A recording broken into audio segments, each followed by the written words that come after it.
عايز تسأل سؤال بأداة الاستفهام. طيب هقول لك انا حاجه، عشان تسال سؤال بأداة الاستفهام تعالى لي كده يا حبيبي. مش ده سؤال بهل؟ ده سؤال بايه؟ بهل، صح؟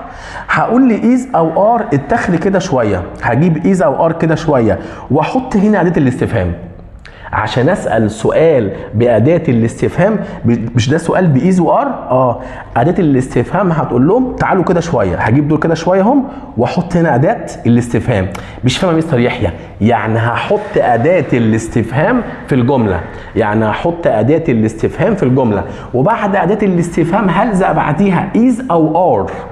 أداة الاستفهام هلزق بعديها is أو are. أداة الاستفهام is أو are. اصحى معايا تاني، أداة الاستفهام is أو are. طب الإز الفاعل بتاعها مين؟ he وشي وإت. الإز he وشي وإت.